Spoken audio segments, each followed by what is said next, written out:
હવે 23મું વાક્ય, શ્રીમંત હો તો પૈસાના ઉપયોગને વિચારજે, રડવાનું કારણ આજે શોધીને કહેજે. કૃપાલ કે જો તું શ્રીમંત છે, શ્રી એટલે લક્ષ્મી, વંત એને વાળો, તું જો લક્ષ્મી વાળો છે એટલે પુણ્યના ઉદય તને જો ધન પ્રાપ્તિ થઈ છે તો એ પૈસાના ઉપયોગને વિચારજે કે આ પૈસાનો ઉપયોગ શું, આ બધું ભેગું કરું પછી શું કરીશ, એના માટે પછી મારે તો કદાચ કાલે હું જતો રહું અહીંયાથી તો પછી શું કરવાનું આ બધાનું. શ્રીમંત હો તો પૈસાના ઉપયોગને વિચારજે, રડવાનું કારણ આજે શોધીને કહેજે કે હું શા માટે આરલું છું, કેમ કે આ પૈસા તો સાથે આવવાના નથી, અને જે સાથે આવે સંસ્કાર, ધર્મરૂપ લક્ષ્મી, સંસ્કારરૂપ ધન, એના માટે તો હું કંઈ કમાણી કરતો જ નથી. શ્રીમંત હો તો પૈસાના ઉપયોગને વિચારજે કે હું શા માટે કમાવું છું, રડવાનું કારણ આજે શોધીને કહેજે. એમાં કહ્યું ધનના મોહને લઈને ચિંતામણી જેવો આપણો નરભાવ છે કે જેની એક એક પળ રત્ન ચિંતામણી જેવી છે, એ પણ આજી વ્યર્થ ગુમાવે છે. એક એક ક્ષણની કૃપાલ કે રત્ન ચિંતામણી કરતો વિશેષ મૂલ્યવાન જેની ક્ષણો, તો આખા મનુષ્યોની કેટલી કિંમત, અને તુચ્છ એવા ધન પ્રાપ્તિ કરીને આવું કેટલું મોટું નુકસાન જીવ કરે છે. સમયનું, સમય અમૂલ્ય છે એમ કહ્યું, એનું મૂલ્યાંકન પણ ન થઈ શકે. અને વધારે પૈસા મળશે તો પણ કે છે કંઈ એનાથી તૃપ્તિ નહીં થાય. કરોડો થઈ જાય ને તો એમ નહીં થાય કે હવે બસ બહુ થઈ ગયું. આ તો લાભાત લોભા પ્રવર્ધતે, જેમ જેમ લાભ થાય તેમ લોભ વધતો જ જાય છે. લોભ એમ કે છે કે લાભ કરતો મારે એક માત્રા વિશેષ છે, એટલે તો લાભ, અને હું તો લોભ, એટલે હંમેશા એનાથી આગળ જ રહીશ. એટલે કૃપાલ કે તૃષ્ણા એ આકાશના જેવી અનંત છે, આકાશનો અંત નથી. હા, એટલે એને અનંત, અનંત, તૃષ્ણાનું કે અંત નથી. આકાશનો અંત નથી તેમ તૃષ્ણાનો અંત નથી. વોન્ટ્સ આર અનલિમિટેડ એમ કહેવાય. ઈચ્છાઓ છે એનો કોઈ અંત છે જ નહીં. એક પૂરી કે બીજી, બીજી પૂરી, ત્રીજી, એમાં આવ્યા જ કરે એમ. અને જેટલું વિશેષ મેળવીશ તેટલી તૃષ્ણા વધશે. માટે ઉત્તમ રીતે કેમ આયુષ્ય ગળા તે વિચારવા માટે આ કૃપાળુ દેવે શ્રીમંતોને પ્રેરણા આપી છે. બડી કૃપાલ દેવે શું કહ્યું મોક્ષમાળામાં કે પરાર્થ કરતા લક્ષ્મી અંધાપો, બહેરાપણું અને મૂંગાપણું આપી દે છે કે ભાઈ હું તો લક્ષ્મી મેળવીને પછી બીજાનું ભલું કરીશ. પણ જ્યારે લક્ષ્મી બરોબર આવી જશે ત્યારે આ આપણો આત્મા જ બહાના કાઢશે. હવે તો આ ખર્ચા વધી ગયા, હવે વ્યાજ ઘટી ગયા, હવે આ મોંઘવારી વધી ગઈ, આમ કરીને કંઈ ને કંઈ જીવ બહાના કાઢી અને એ ભેગું કરવામાં જ રહેશે, અને અંતે બધું એમને એમ મૂકીને ચાલ્યો જશે. એટલે પરાર્થ કરતા વચ્ચે વખતે લક્ષ્મી અંધાપો આપી દે છે કૃપાલ દેવ. કાં બહેરાપણું અને મૂંગાપણું આપી દે. અંધાપણું કેવી રીતે? તો કે આ જીવ લોભ અહિતમાં પ્રવર્તે છે. પોતાને લાભ થતો હોય તો બીજાના હિત તરફ આંખ મીચામણા કરે. પોતાને લાભ થતો હોય, અંધાપણું કેમ આપે કે પોતાને આમાં લાભ છે તો બીજાનું જે થવું એ થાય, આપણે એ નહીં જોવાનું, આપણને લાભ થાય છે કે નહીં. આ અંધાપો છે. અને બહેરાપણું કેવી રીતે? તો કે કોઈ લક્ષ્મીની યાચના કરતું હોય તો જાણે સાંભળતો જ નથી એમ વર્તે. શું કહ્યું? કંઈ સમજાણું નહીં, તું જા હમણાં. લક્ષ્મીની યાચના કરતો હોય તો જાણે સાંભળતો જ નથી એમ થાય. એ છે બહેરાપણું. અને મૂંગાપણું કેવી રીતે?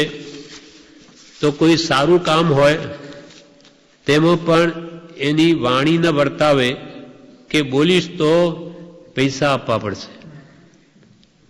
લક્ષ્મીને લીધે વર્તનમાં ભારે થઈ જાય છે કે ભાઈ અહીંયા આપણે બે શબ્દ બોલીશું ને અને જો ખબર પડી કે આ પૈસાદાર છે તો કંઈ લખાવવું પડશે, એના કરતાં બોલવું જ નહીં.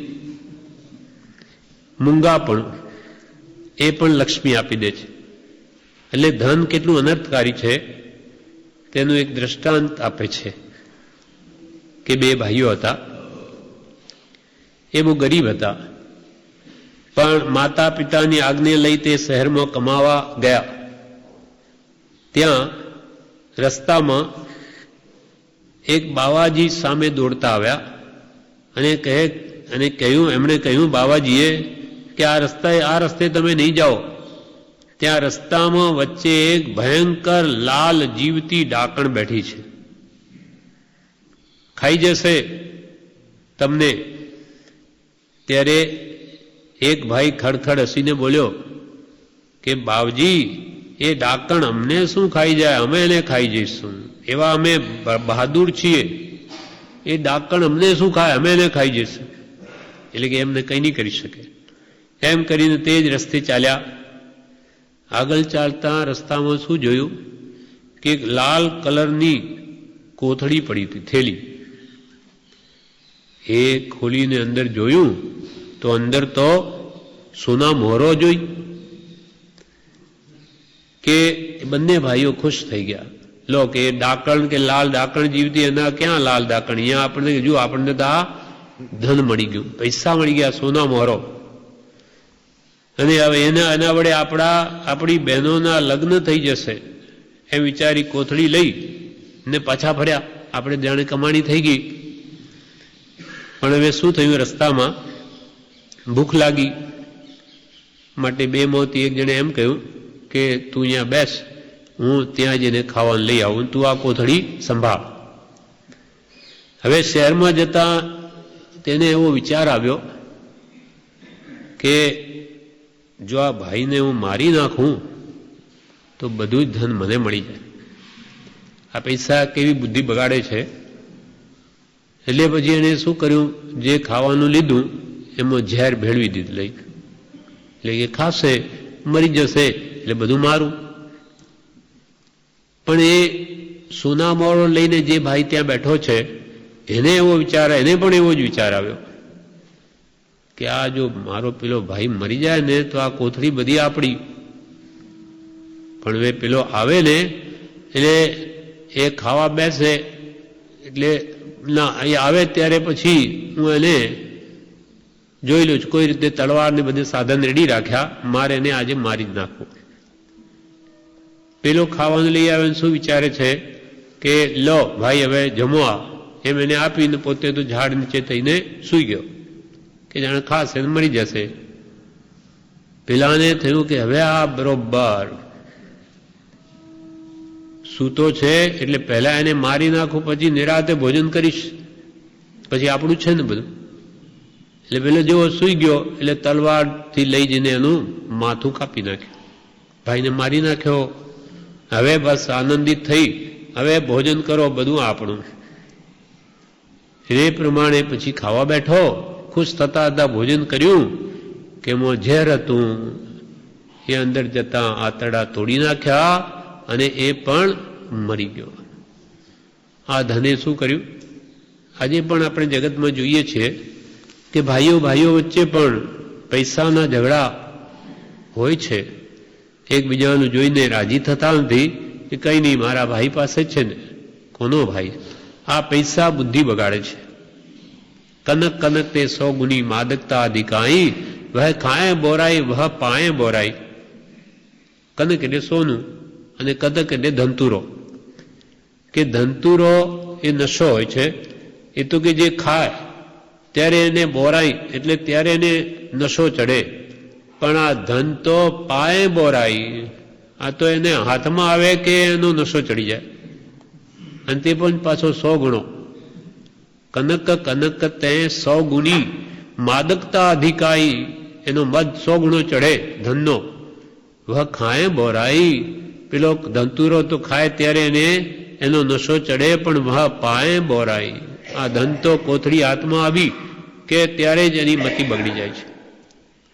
તો કે છે આવી જે પ્રીતિનો નાશ કરે, પરસ્પર મૈત્રી હોય તો પણ આ ધન ભાઈઓ વચ્ચે મૈત્રી તોડાવી દે, પ્રેમ તોડાવી દે, આવું ધન શું કામનું? અને પોતાને પણ તૃષ્ણાના કારણે આ ભાવમાં પણ માત્ર ભેગું કરવામાં જ મથાવે, કોઈનું ભલું કરવા ન દે, પોતાને પણ આ જીવનમાં એનો સદુપયોગ સમયનો કરવા ન દે, તો એ ધન એ સુખરૂપ છે એ કેવી રીતે કહી શકાય? પોતાનો બધો સમય લઈ લે, કિંમતી સમય, મનુષ્ય ભાવનો, માનવ દેહનો. હવે આ પ્રમાણે કે છે કે ધન છે તે અનર્થનું કારણ છે, માટે તું શ્રીમંત હો તો પૈસાના ઉપયોગને વિચારજે અને રડવાનું કારણ આજે શોધીને કહેજે. કૃપાલ કે શા માટે આ રડવું છે મારે? એનું કારણ તો શોધ. શું ખાવાના સાંસા છે કે શું બાકી રહી ગયું? હવે આ જીવન કેટલું બાકી રહ્યું એનો ક્યારે તું, જો આખી જિંદગી, કૃપાલદેવે લખ્યું છે એક ઠેકાણે મોક્ષમાળામાં કે આખી જિંદગી જો કમાવામાં જ જાય તો પછી આત્મ સાર્થક એ ક્યારે કરે, કયા સમય કરે? જિંદગીના પહેલા 4 આશ્રમો હતા. 25 વર્ષ સુધી બ્રહ્મચર્યાશ્રમ, પછી 50 વર્ષ સુધી ગ્રસ્તાશ્રમ, 75 વર્ષ સુધી વાનપ્રસ્થાશ્રમ અને પછી સંન્યસ્ત આશ્રમ. તો એ બધું આપણે મૂકીને આજે તો આયુષ્ય 100 વર્ષના નથી, 60-70 વર્ષના આયુષ્ય છે. તો કેટલું વહેલું એને ધંધાનું એ છોડી દેવું જોઈએ અને આત્મસાર્થક માટે જ રાત દિવસ મથવું જોઈએ, નહીં તો આ પરિગ્રહ એને દુર્ગતિમાં લઈ જશે. અને કૃપાલના શબ્દો પરિગ્રહને સંકોચવા નામના પાઠમાં મોક્ષમાળામાં કે કોણ જાણે લક્ષ્મી આદિકમાં કેવી એ વિચિત્રતા રહી છે કે જેમ જેમ લાભ થતો જાય છે તેમ તેમ લોભની વૃદ્ધિ થતી જાય છે. ધર્મ સંબંધી કેટલું જ્ઞાન છતાં, ધર્મની દ્રઢતા છતાં પણ પરિગ્રહના પાશમાં પડેલો પુરુષ કોઈક જ છૂટી શકે છે, વૃત્તિ એમાં જ લટકી રહે છે. ધર્મ સંબંધી કેટલું જ્ઞાન છતાં, જાણતો હોય, ધર્મની દ્રઢતા પણ હોય, છતાં પરિગ્રહની મોહ માયા એને નથી છોડતી. પરિગ્રહના પાશ એટલે જાળમાં પડેલો પુરુષ કોઈક જ છૂટી શકે છે, એની વૃત્તિ એમાં જ લટકી રહે છે. આ પ્રમાણે આપણે આ વાક્ય 23 વાંચ્યા, બાકી આવતીકાલ લઈશું.